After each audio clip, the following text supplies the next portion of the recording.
several lessons discussing history and the historicity of Jesus. And then there'll be some lessons on prophecy and archaeology. And then we'll finish up at the end of August with a lesson on morality and the implications of atheism. But tonight we're going to finish up on evolution. I had originally intended to do something similar to what I did for the Men's Development Conference on immunity, except with DNA. But in realizing all of the things that I didn't get to last week, I wasn't able to put that together and have the time. So what I might do is I might put a few of those together anyway, and then I'll talk to the elders about it and maybe do something like on a Sunday afternoon, some special, just informational kinds of things. So they don't even know that yet.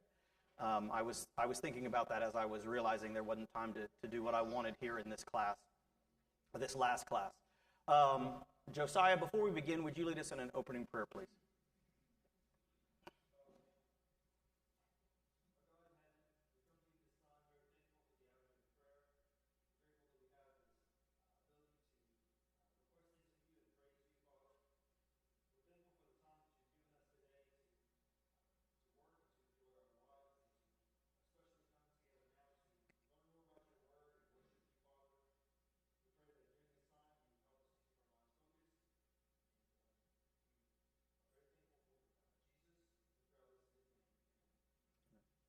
So turn to Genesis.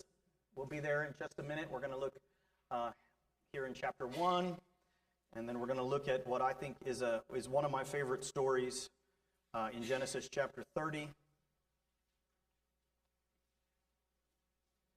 So the last three lessons I've frequently talked about, and we had one of the earlier ones extensively about the difference between scientific law and scientific theory. So, and I use the example of a book falling, and I dropped a songbook. If you drop an object, or a car is moving, or anything that's moving, whether it's up or down or sideways, how that object moves can be described by scientific laws. There are characteristics about that are going to happen every single time, 100% of the time. And those describe the what of like a book falling. The theory then is the theory of gravity that Newton also came up with to explain why it fell. And that theory then is open to testing and conjecture and hypothesis. It's not theory. When a scientist says theory, it doesn't mean that they necessarily have doubt about it. They use it in a more concrete term, in a concrete way than we do. And so when we sometimes say, well, it's only a theory, there's a difference in language there.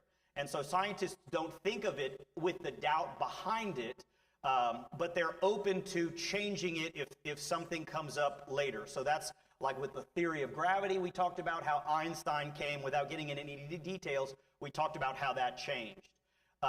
So what we do as human beings living on this earth, what we're doing is we seek to explain the physical world, and we do so when we use our own imaginations, our own wisdom, and we use evidence from our own senses. And we talked about the limitations there, and that any scientific theory or conclusion we come to ultimately is man's wisdom, which is, by necessity, no matter what it is, always subservient to God's wisdom.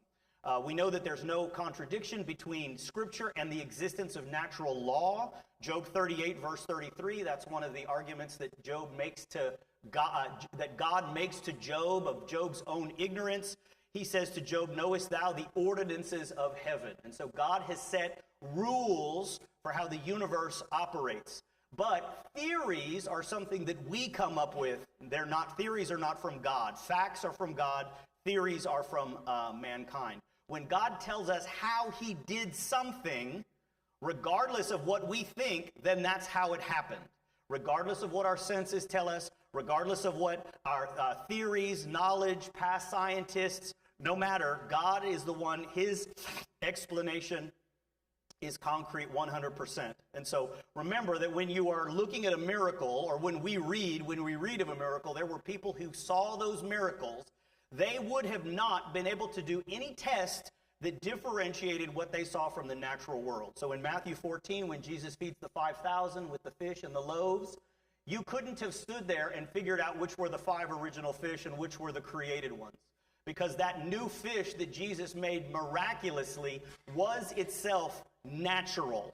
It had the same nutrition, it would have had the same vitamins, it would have fed the people, it was nourishing. There was nothing that could have been done that could have distinguished it. In fact, it was indistinguishable. It was natural.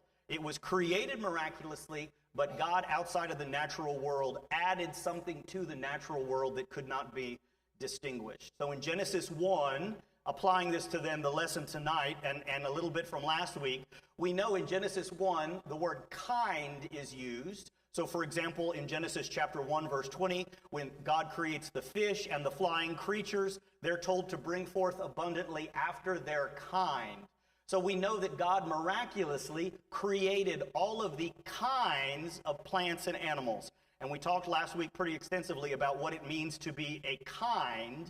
And even though we don't understand that fully, we can see how it applies in the world we live today. And I used the example of a few weeks ago in the news, some scientists in Central Texas described 7 new species of grasshoppers. And so they described something new. Well, Genesis chapter 2 tells us that God brought all the animals, and I think the implication there is all the kinds of animals, to Adam to see what he would name them. And so did Adam, if this species of grasshopper in Central Texas hadn't been named until the scientists got it, does that mean that God missed one, bringing it to Adam? Well, first, we don't know that at all, but do we know that grasshoppers were already named? And yes, that's the case. If you go to Leviticus chapter 12, I believe grasshoppers are called a kind of creeping thing. And so even though a new species was discovered, there was no new kind uncovered by scientists. It was a grasshopper. So we might want to think of kind and species as interchangeable, and as far as maybe just the way we discuss it, that's the case. But keep in mind that anything that we name as a species is now greatly after the fact also. And so they're not necessarily synonymous. And in fact, scientists really don't even agree what the term species means. There's actually no consensus on what a species is. There's people who put lots of things in the same species, and some people who make species out of everything, even though things are just varieties. And we talked about like the spotted owl or some of those fish that enter the political realm that you might have seen in the news, that when they go back and test, it's really just an owl from somewhere else. It just lives here, but they call it a species to move a political agenda. So in Genesis 1, everything we read there, the cosmology, the meteorology, the atmosphere, the fish, the biology, the oceans, we know that God created everything, mature, fully functioning, and prepared to function. That was the origin. It was miraculous in origin. All of it was created from nothing, and in biology, that's called abiogenesis. When we make something today, and I use the variety of maybe making a tomato variety, we might create something new, but all we're really doing is rearranging what already exists. I'm not taking the dust of the ground and making a tomato out of it. Only God can do that. So back to the theory now of biological evolution, which we started last week into the detail. Scientists use this theory of evolution, to explain the diversity of species that are seen on the planet. Remember, species and kind don't necessarily line up with each other. And so we know from, Leviticus 11, verse 22, that grasshoppers are not a new kind of thing. They were included in the clean animals for the laws of eating. Charles Darwin wrote, "On the origin of species by means of natural selection or the preservation of favored races in the struggle for life." He wrote that in 1859. The theory of evolution, things evolving, was not new, but what he added to that was natural selection. And so I want to talk a little bit about natural selection tonight. Once again, I think some of the things Darwin said are not wrong, but there's one thing that I think is glaringly wrong. And so to give a scientific definition then, evolution is a continuous and gradual process of change that occurs over time, and that's where I think the flaw is, to a population of living organisms. It occurs because of minor changes in genetic composition, that means it's heritable, and environment, and that's where the adaptation aspect or the natural selection aspect comes from it. And what they believe, as a result of those things working over time, new species are formed, not just identified, but there's actually new things that never existed. And so from the biblical understanding of that word, what they're claiming is that new kinds of things come about. So talk about heredity here for just a second. Some of this also we covered last week, but I think we rushed through it. So in verse 28 of chapter 1 of Genesis, God tells Adam, God blesses them, and we know it's man and woman. God said unto them, be fruitful and multiply, replenish the earth and subdue it. And so God gave this new natural creation a command, and they must have been able to fulfill that command. God would not have given them a command they couldn't fulfill, and they have to do it within their own power. And so we know that the natural world then is able to continue and sustain itself by the command of God to do so. So there's not supernatural intervention in the continuing of nature itself necessarily. That's not to say God hasn't acted miraculously, but in the sustaining of nature, God has set things in motion. He has created the natural laws, and now it flows forward. Some people have compared it to like a clockmaker making a clock and turning it on and setting the weight, and now it operates. That's not a perfect analogy, but some people think about it that way. God created the universe, the laws of universe, created it mature, and then it now moves forward from creation. So we know they did follow those commands, because in Genesis chapter 4, verses 1 and 2, Adam knew his wife, and she conceived and bare Cain, and said, I have gotten a man from the Lord. And she again bare his brother Abel. So Adam and Eve were created miraculously. Cain and Abel were born naturally. Adam and Eve had done what they were told, and they continued to do so, I believe, but they reproduced after their kind, which, hope nobody here is surprised by this, it's our kind. Adam and Eve were the exact same kind of creature, of people, that we are. They would have had the same feelings, the same thoughts, the same desires, the same frailties. They would have the same power of will. Everything about them was the same as it is for us today as far as what made up their kind. Yeah, their culture would have been different. We don't know what they looked like, what language they spoke, but those are really on the outside here for this discussion. They were able to be fruitful. So what we understand from that today is that their biological traits, the things that made them their kind, that distinguished them from other kinds, we understand that today that comes from our DNA makeup. They would have had no idea about DNA. They would have no idea about the principles of genetics, which we know about today. But what we call that today, when your genes reveal the kind you are, we call that our phenotype. So in biology, there's your genotype, that's what your genes say, and then your phenotype is what you actually present to the outside world. So your skin color, your eye color, your height, your general intelligence, your blood type, all of those are examples of phenotype. But there's variation hidden there that can't be seen by looking at you. And we'll talk about that here in just a second. So I think that most of us, everybody in this room, understands the concept of you looking like your parents. Right? That's heritability. Oh, you've got your mother's eyes. Oh, you've got your father's this. And I used the example of Gabe Dindy last week. So there are inherited traits. That's what we're talking about. Then there are acquired traits. And so no matter what you do in your life to acquire something, that's not going to be what's passed on. And so Gabe Dindy is strong because of the genes he got from his mother and father, not because Terrence did more bench presses before he was born. That didn't influence Gabe's strength. Anyway, there's actually some questions there too, but general principle there. So we understand heritability even if we don't know the details of it. We know that children look like their parents. We know that when we plant corn, we're going to get corn from it. But there's actually scripture for this. So Genesis 30, please. This is one of my favorite stories in the Old Testament. We know that Jacob was a trickster.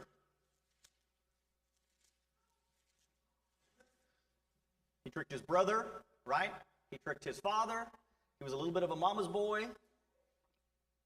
And so what's interesting here is his uncle was also a trickster. And so when he is running from Esau, he is sent to his uncle, his mother's family, to find a wife. And that's where he meets Rachel and Leah, right? And Laban tricks him by giving him the wrong daughter. Well, after working for Laban for decades, he finally says, okay, it's time for me to leave my father-in-law's house. I want to take all of my things and leave what belongs to me. Because as a shepherd, everything would have been intermingled. And so look in verse 31. And he said, Laban said, what shall I give thee? Now that you're leaving, what is yours? What are you asking for? And Jacob says, thou shalt not give me anything.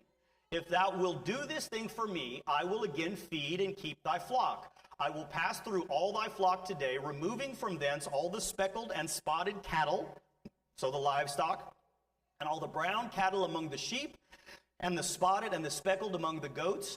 Any of such shall be my hire. And since these were the animals that were least desirable, they were the ones that would have been rejected, he says, I'll take the sick ones, the lame ones, the ugly ones, the wrong-colored ones. I'll take all of those. Well, Laban is ready to jump at that because there's not going to be that many of them, at least what Laban thinks, because you typically will get rid of those from your flock as time goes on. We're going to come back to this story for something else in a second, but skip down to verse 41. And it came to pass, whensoever the stronger cattle did conceive, that Jacob laid the rods before the eyes of the cattle in the gutters, that they might conceive among the rods. But when the cattle were feeble, he put them not in, so the feebler were Laban's, and the stronger Jacob's.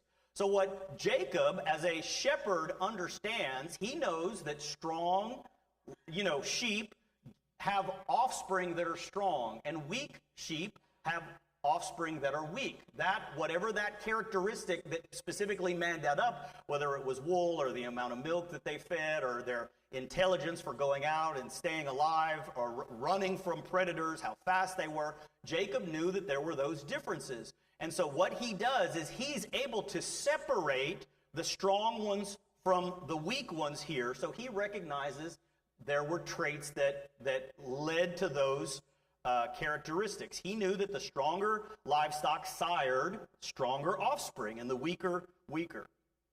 He knew also that those were heritable, that they were passed on. So heritable.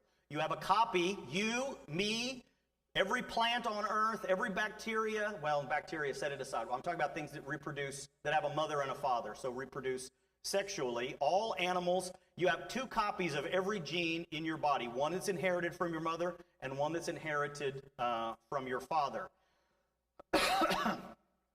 And so acquired traits are not a thing. And so I gave the example last week of Cain and Abel would have had the number of ribs that people were supposed to have. Just because Adam lost a rib to create Eve, or a pair of ribs, doesn't mean that his children would have been so deficient. And so if you go out right now and cut off your hand and have a child, you're not going to have a kid born with one less hand because your genes program it, and the genes haven't changed.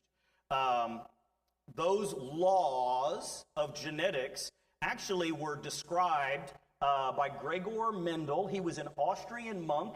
He was born in 1822. He lived in Austria in what is now the Czech Republic. He came from a farming background. His family were farmers. He was a scientist, biologist, mathematician, and he was a gardener. And he became a monk because by becoming a monk, you could go to school basically for free, and you didn't have to, it was cheaper that route. And so he became a Catholic monk. And in his duties at the monastery there in Austria, I guess you have a lot of free time, because the garden of the monastery was almost 5 acres. And he noticed that there were certain, because he was a mathematician, I think, he noticed there were certain numerical patterns that kept appearing in the plants. And so he set out and did experiments from 1856 to 1863 that revealed these laws of genetics. So on that 5-acre plot, he kept record of nearly 28,000 plants that he interbred with each other, mostly peas. He's famous for his peas.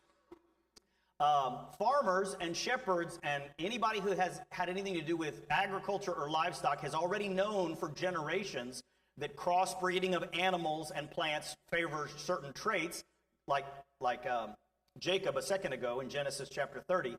But Mendel's pea plant experiments established those rules of heredity, the laws of inheritance. So, for example, seed color in peas. Mendel was able to show that if you took a pea plant that bred true yellow peas, it always gave peas that were yellow, and you took one that was green, and every generation it gave green peas, and if you crossed them, that 100% of the time the offspring would be yellow, wouldn't be green. But that green trait, here what we're talking about is heritability. We're going to get to the evolution and variation aspect of it. That green trait did not disappear. When you took those two yellow peas from the second generation, from that first cross, and crossed them again, you would get yellow peas 75% of the time and green peas 25% of the time. It was a 3-to-1 ratio. Very mathematical in how it happened. And there were certain traits that did this almost exactly. His numbers, and we in genetics at A&M, when we ran some of these experiments ourselves, I mean, it's almost exact if you have enough to see the numbers. It's quite beautiful. The important thing for us tonight is that green trait didn't disappear. It was hidden behind other traits. So some people may ask, well, where did all the variation in the world come from? Well, there's a lot of variation that's just not seen. So for example, with us, my blood type is O positive, Jenny's blood type is B negative, Stephen's blood type is B positive. According to Mendelian genetics, Stephen still carries the O trait. He still carries the Rh negative trait. It's just that they're masked behind other traits that you have. Blood type is very simple. Color of peas is very simple. It's, one gene on or off. But all the genes in your body that are organized for all of life basically follow these same patterns. And for like blue and brown eyes might not just be one gene, or intelligence might not just be either or. There are hundreds of things with all that variation that combinatorially then give rise to the phenotypes that are seen, all of the variation around us. And we really don't understand how all the genes interact to reveal things even today. Yes, sir.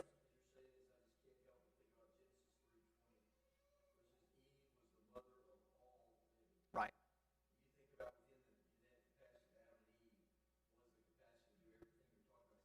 Right. And Adam and Eve are one discussion that I actually think is a Noah and his wife discussion when you get to that. So that's a little bit separate, which is a good discussion to have. But when it comes to the plants and the animals, when God created everything mature, I think you could argue very successfully that there wasn't only one pair of male and female created for all these other things. You had to have entire ecosystems ready to move forward. And so when God created everything in Genesis 1, it wasn't an acorn that was planted that then had to become 30 years to become an oak tree. You would have had mature oak trees, you'd have had immature ones, you'd have had seeds ready to fall and plant, so you'd have had the whole thing ready to go. Correct, right. What did Adam look like on the 8th day? How old was he? Or 2 days old, actually, yeah. But he was ready. He could talk and interact. He could think. He could reproduce, Anyway, yes. So the molecular structure of DNA was finally determined actually in 1953 by Watson and Crick. They won the Nobel Prize. They're very famous for that. And the structure of DNA itself revealed the mechanism for how this genetic information is passed on. So it's just like being able to drive a car without knowing how the engine works. All of these things are there in you when we live in the world, in all the plants and animals, without us knowing that they're there working. And so we're just now finding out some of these things. So that structure itself, is a code. It's very literally a code. Like Morse code is a code. This is a code. I'm being very literal. That's passed from one generation to the next. It's the information on how to build every single protein in your body, and not just how to build it, when to build it, how it interacts with all the other proteins. So we know that things in babies that are growing aren't the same thing as in older people. And so everything and how it interacts and works together, and that enormous complexity all goes back to the DNA code. DNA contains 4 specific chemicals that we call A, T, G, and C based on their scientific names. And those codes are read. It's read in a triplet. So you've got them in an order in your DNA, and you may have AAA or ATG or GGG or TAA. Those three-letter codes, each one of them corresponds to a certain amino acid that your body, through several steps, of course I'm generalizing and being very, cutting out a lot of stuff. Your DNA is read, it's turned into RNA, your RNA is read, and your proteins are assembled one amino acid at a time. Then your protein is formed, it folds the way it's supposed to fold, it's moved to where it needs to move, and it functions and interacts with everything in the way it needs to interact. It's enormously complex and very, very beautiful, actually, when you study it and when you think about it. So think about a building. If you look at the architectural plans that they tell a builder how to build a building, he's able to take the pile of bricks and mortar and steel and wood and nails and to actually complete that structure from the plan. That's what your DNA is. It's the plan on how to build, in our case, our kind, a human being. And so you see order, complexity, you see purpose, and you see function, all wrapped up in that code. Genesis chapter 1, verse 24, the creation of all the beasts of the earth was after his kind. And we know that at least a little more than Adam knew, or that Moses knew, or that any of these other men knew. We know a little bit about how that works. By no means do we know all of it. So the variation, though, where does the variation come from? So I think for starters, and Jason alluded to it, that there would have been more than just two plants and animals, and so the variation would have been put in there at the beginning. And then humans, or we could have a separate discussion about what happened, and I think the flood had a lot to do with that. But we know that there's radiation that causes your DNA to change, UV radiation, cosmic radiation, things that just come from the universe itself. Your DNA has to copy itself when a new cell is formed, and that process of copying is not flawless, and so sometimes errors, and I use the term error there, differences from the original are put in as mistakes, quote unquote.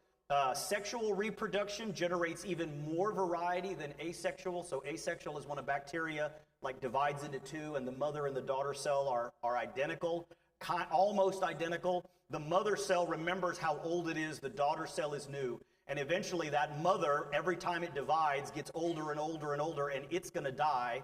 And the daughter cell then is brand new and continues to live on.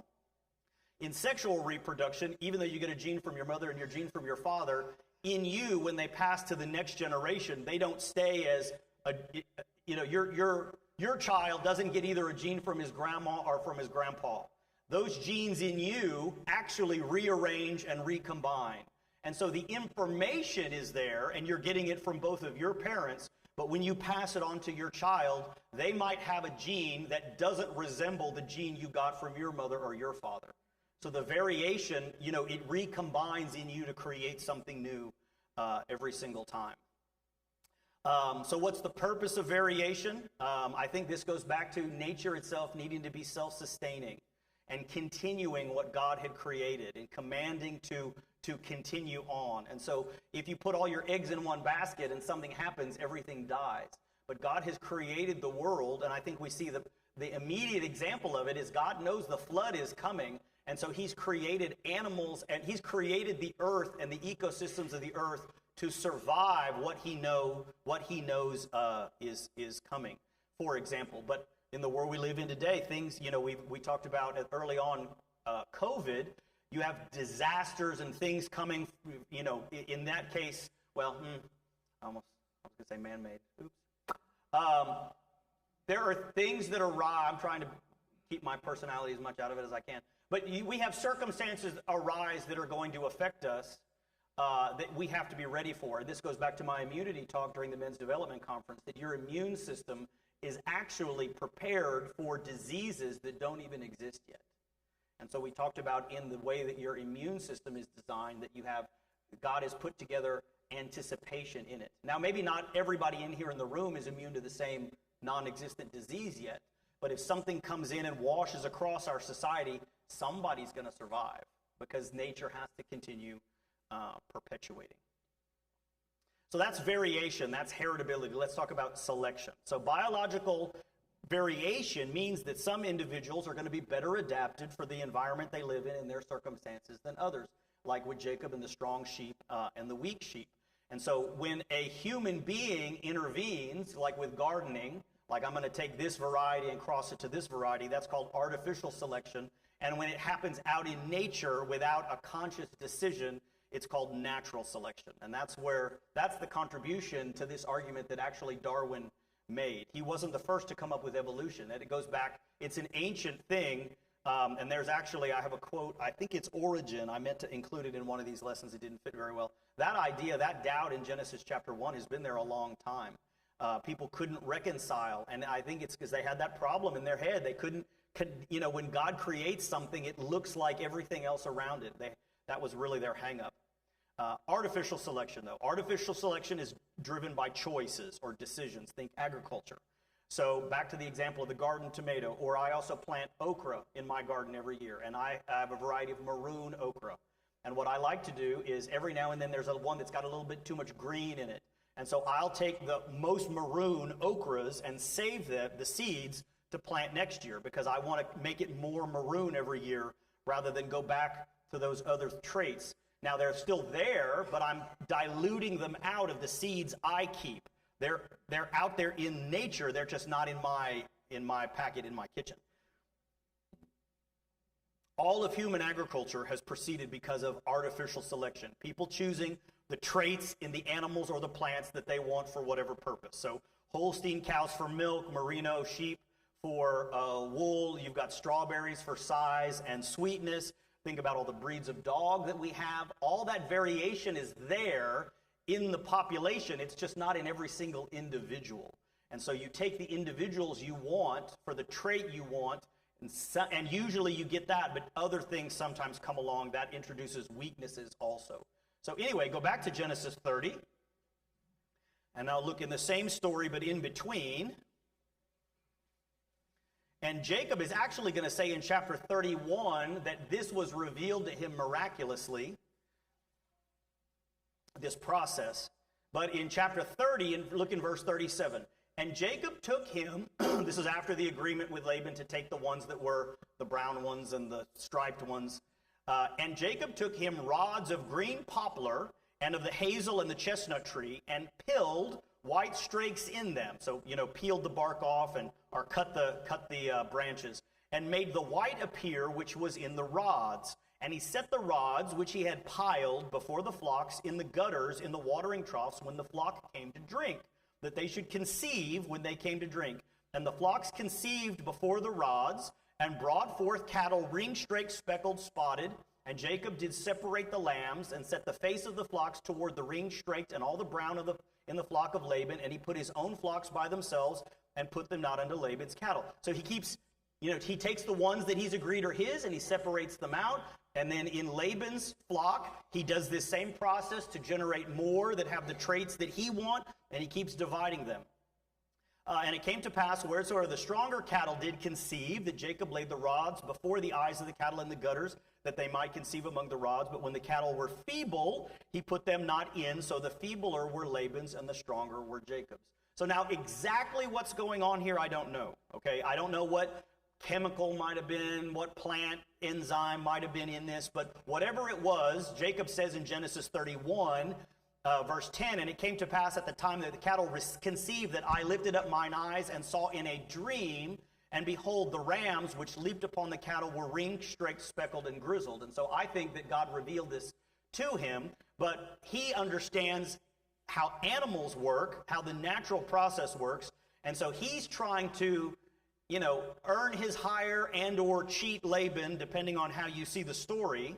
But he's made this agreement, and so he's sticking to the letter of the agreement. He's going to get all the livestock that have these issues with them, and so he's making that happen. So he's artificially selecting the animals, so he's pulling out the ones that he wants. And this is not a momentary process. You've got the whole process of the cattle, the livestock, the gestation period needed to conceive and pulling them apart, maturing and aging. So there's a lot of time here. It makes it sound in the context like it goes by very fast, that it was miraculous, that he somehow miraculously gave them this berry or whatever and they changed. I don't think that's the case. I think this is entirely natural, and he just understands as a shepherd the process. Yeah.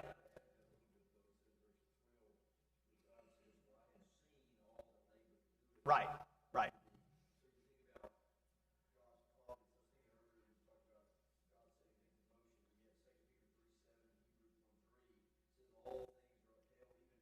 Right.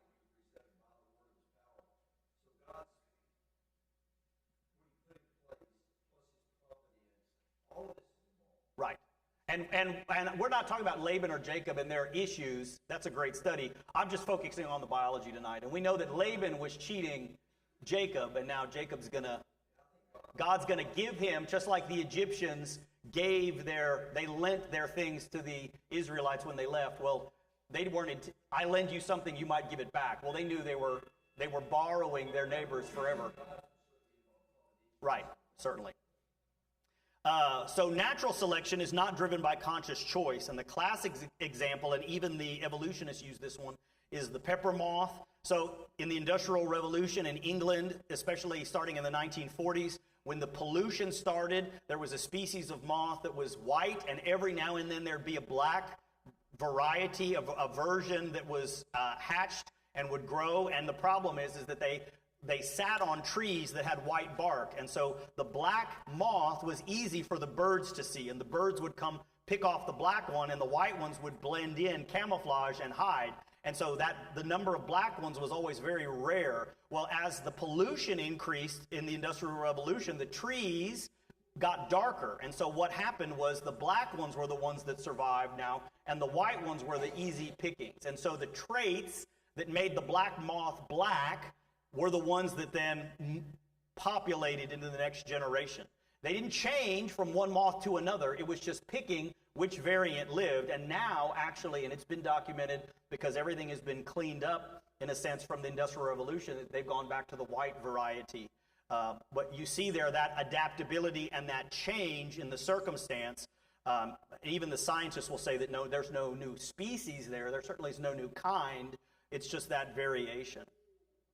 So what we're talking about there is adapting to the current environment when things switch. And so you have bacterial resistance, you have antibiotic resistance in bacteria, you have pesticide resistance in insects. All of those things have arisen naturally, in a sense, meaning we didn't try to cause them to occur because of the variation that is there. Quickly, I want to talk about the time element. We're out of time.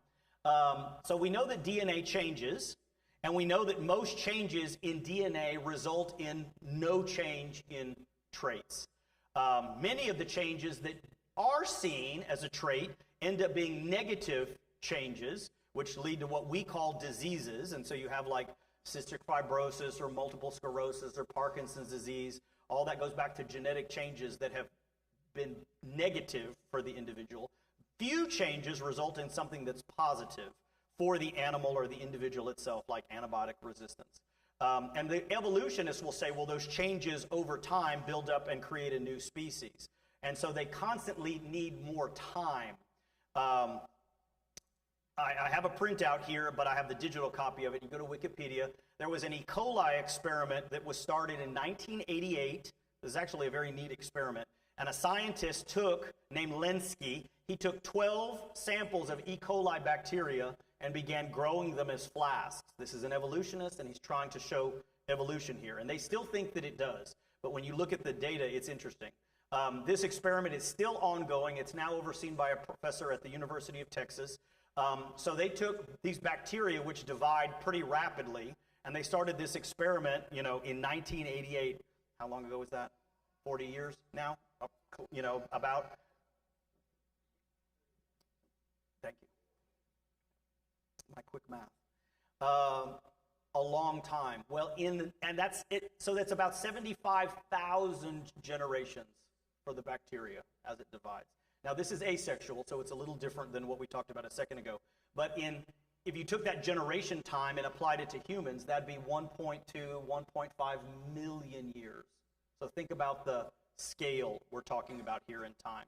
So as that, and then all they do is they divide it, they grow it, they take a sample of it, they put it in the freezer, then they let it grow. They have it in an environment that they are selecting. They add penicillin to the environment. They add low glucose to the environment so that they're a little hungry as they grow. It's not a media that's rich, and they've also added other chemicals in there for other purposes. The 12 populations of E. coli, they've changed from the originals, and you know that because they can go back and see what the originals looked at. But half of those populations have evolved, and this is a scientific thing, so they're going to use evolved in a way that includes macroevolution and then adaptation. Half of the populations have evolved defects in DNA repair that cause mutations more frequently. One of the strains, and this is taken, the most striking adaptation reported so far is the evolution of aerobic growth on citrate. So there's a chemical in that media that they can now eat that they couldn't eat before. Well, you read this article and you think, wow, it got better. It changed into something. It's more useful. Well, when you read further down in the exact same article, it says, well, I'm finding the line here. I have it highlighted, so this is actually quicker than it sounds like. Looking at all 12 of those, they estimated that there were hundreds of millions of mutations that had occurred, but only 10 to 20 of them had been beneficial. And fewer than 100 total point mutations resulted in something that actually changed the population. That thing with the chemical that they hadn't been able to eat, they had already described that from another population in 1982, so it wasn't something that was new. And what happened was, it was something that was turned on that's normally off. So it was already there, and it was serving another function that now got turned on, and now it can serve this other function. And so nothing new happened in the grand scheme of things. All that happened was something that was off is now turned on. So there's that variation that's hidden there. Anyway, we are out of time. Yes, sir.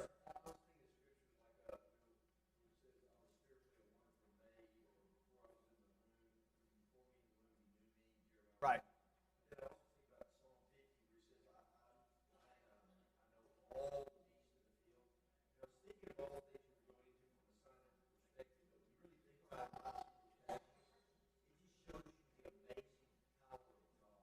Right. Well, and the further we look into things and the more we know, it doesn't change that awe or amazement. Well, and in fact, we talked about this early on too. You know, in Romans 1, they were already without excuse. Well, how much more do we know today? And so what does that mean? How much less of an excuse do we have?